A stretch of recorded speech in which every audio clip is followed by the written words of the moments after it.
Bom dia, pessoal do terceiro ano, tudo bem?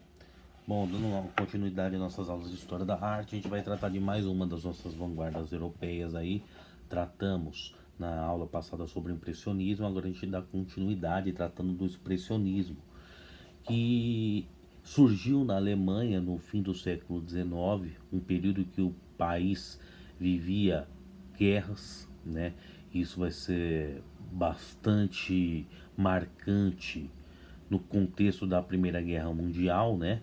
E o expressionismo ele se opõe ao impressionismo porque o impressionismo ele tem uma objetividade maior, embora nas pinturas impressionistas a subjetividade do artista aparecesse, as emoções, o que ele sente em relação àquilo que ele está vendo da realidade.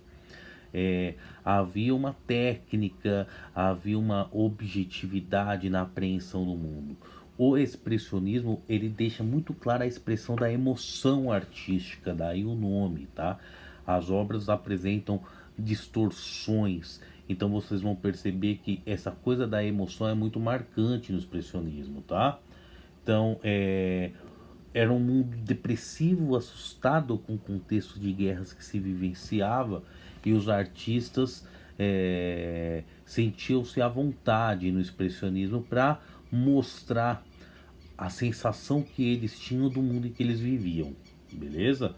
Então assim, subjetividade é uma das características que vocês vão perceber muito marcantes. Por exemplo, a obra mais famosa, vocês vão ver do Eduard Mann, que o Grito mostra isso muito claramente, né? Havia um compromisso em retratar o mundo como o artista imagina e não como o mundo se aparenta, tá?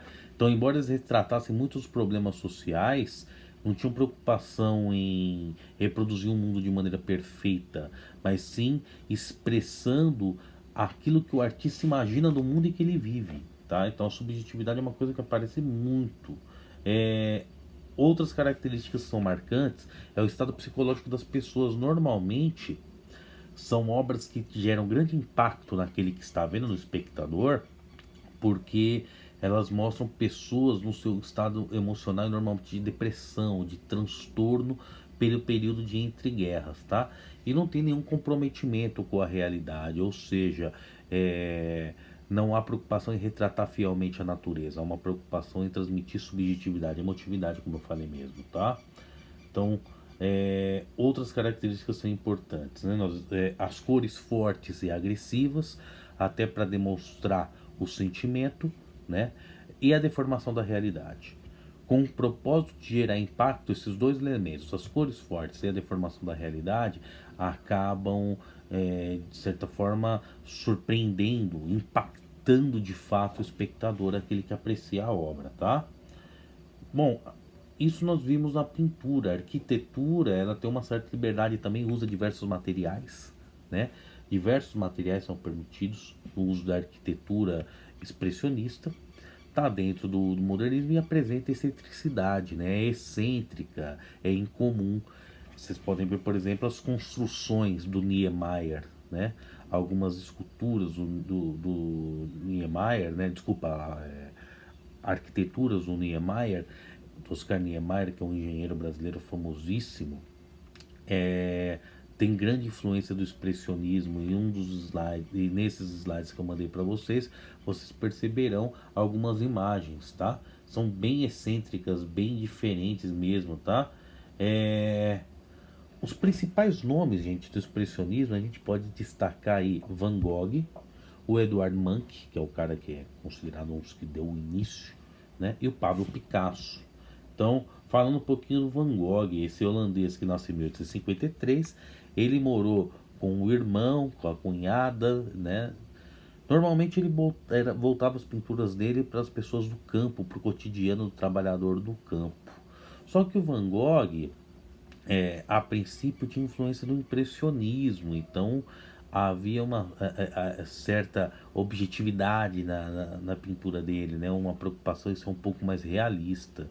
Com o tempo ele rompe com isso e muitas das emoções aparecem na obra dele, até porque ele era um cara que tinha um quadro pessoal complicado, ele era depressivo, extremamente violento em virtude disso, tinha reações intempestivas, agressivas, Ele chegou a cortar a própria orelha.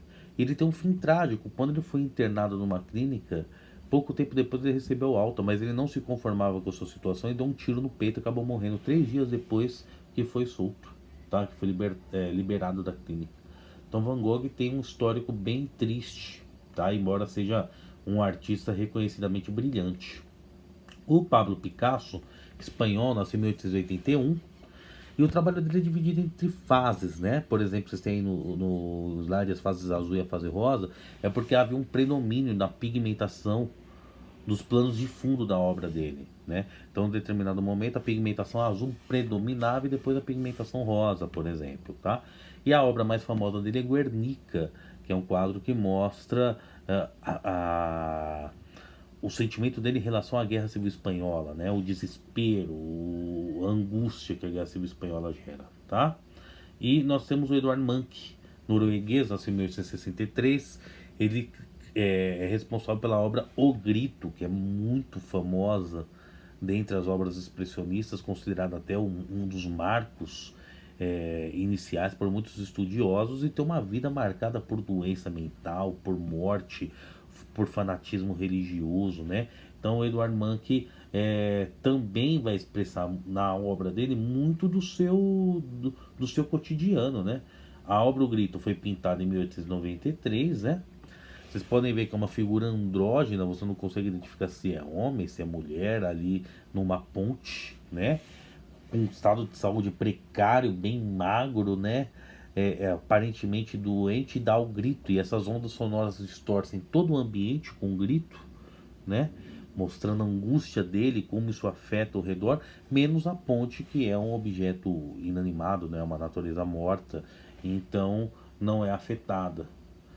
Esses pintores que nós destacamos aí vão influenciar muito outros pintores brasileiros, como Anita Malfatti, como Cândido Portinari, Lazare Segal, Osvaldo Groeuldi.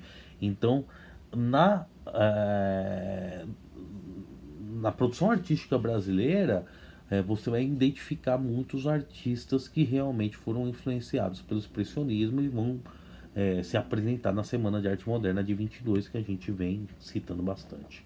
Beleza? Para vocês terem entendido, eu mandei uma atividade para vocês, respondo, vocês vão mandar para mim pelo Word depois. Fiquem bem, cuidado, tá bom? Um grande abraço.